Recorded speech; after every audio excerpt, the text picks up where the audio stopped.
Burkina Faso's newly appointed junta chief, Ibrahim Traore, has held his first meeting with cabinet following a coup on Friday. He says the whole country is under a state of emergency and is calling on cabinet members to move faster to abandon the unnecessary red tape.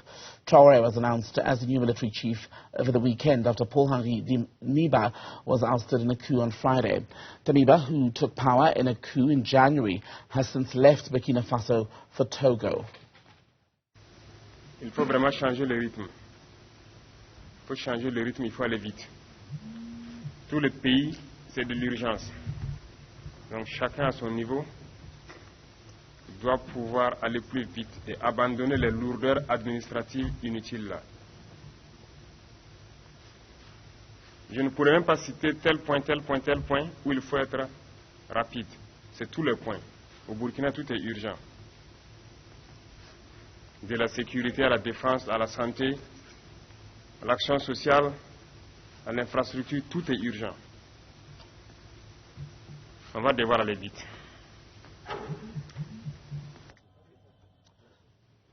Let's talk more about the situation in Burkina Faso. We're joined by Africa analyst Charles Sinkala. Mr. Sinkala, very good afternoon to you. Welcome to Daytime Update. So, this second military coup in Burkina Faso in the same year has been brought about on the same grounds. Instability at a security level, ending an insurgency. But will this be able to achieve that? Thank you very much, Tambekele, for having me, and good afternoon to your viewers. It's quite unfortunately that, Burkina Faso was rebuilding herself, in terms of arranging to prepare for the handing over of power to civilian rule. And again, we are saddened that we had this sad news. Of course, it's the same reasons that was given earlier in terms of justifying the first coup d'etat by Lieutenant Colonel Damiba. But one will look further beyond that and realize that this is the 9th coup d'etat in that country, Burkina Faso, since it attained her independence in 1960.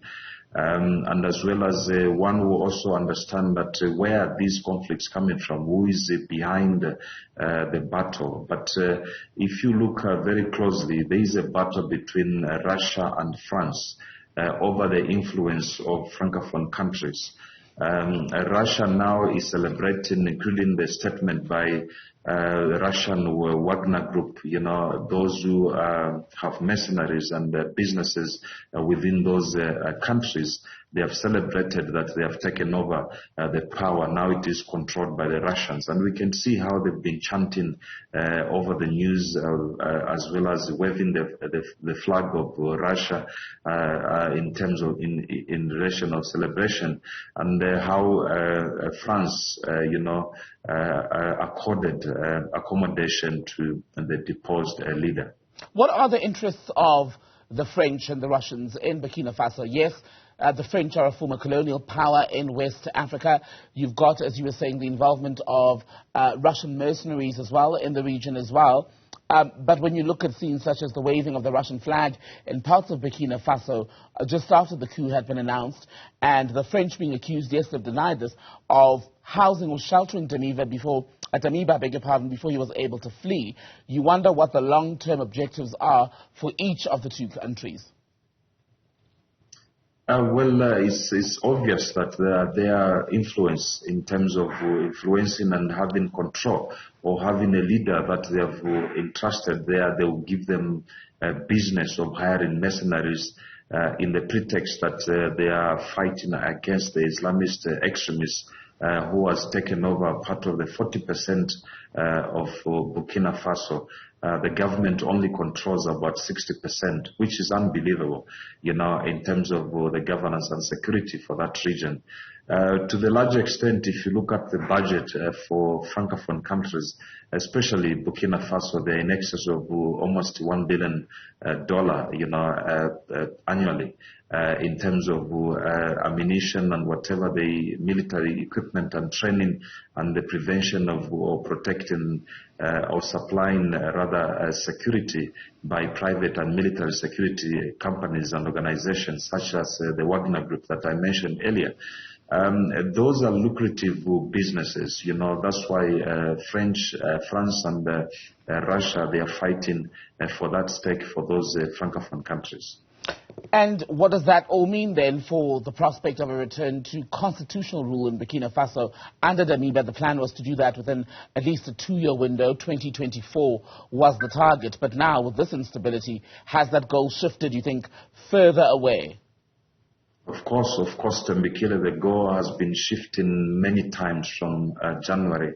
I'm very disappointed by the regional blockers' response to this coup d'etat, and as well as the silence by the United Nations Security Council, and as well as the continental body, the AU, by legitimizing these coup d'etats, which has been happening frequently.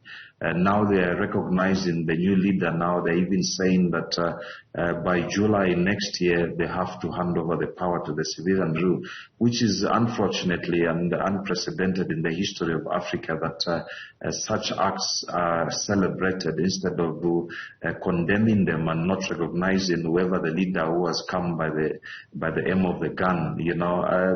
Going to constitutional normalcy, it will take time for that region, because of what has been happening and the influence, the power the French government and as well as the Russian government through Wagner Group has. It is easily done with a coup d'etat than hosting an election in that country. But when you talk about the response from bodies such as the AU and the United Nations, for instance, the other view has been that it's better for them to work with even the coup leaders, or at the very least negotiate with them, versus shunning them completely, because when that happens in the form of sanctions, for instance, it's always the citizens in a country who suffer the worst fate as a result. Do you think there's any merit to that sort of reasoning? I don't think so. There's any merit there. I'm nodding my head many times. Look, this exacerbates criminality in countries such as the Francophone countries, which are infested by coup d'etats, because they are recognized.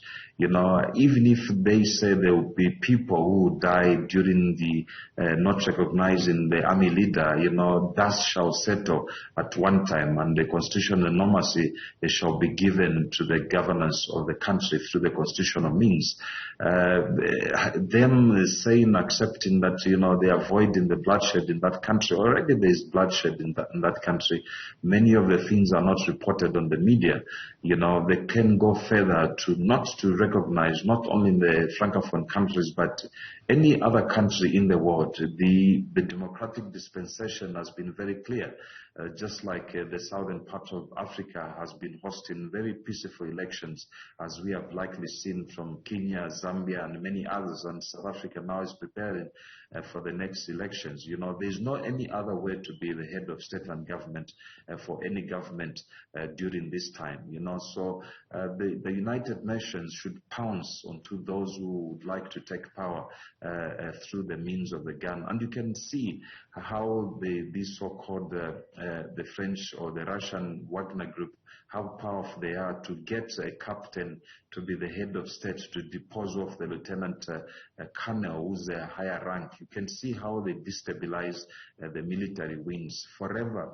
If they will be seeking to check and be funded by the outside, there will never be peace in that nation. Africa analyst Charles Sinkala speaking to us about developments in Burkina Faso this past weekend. Thank you for your time, sir.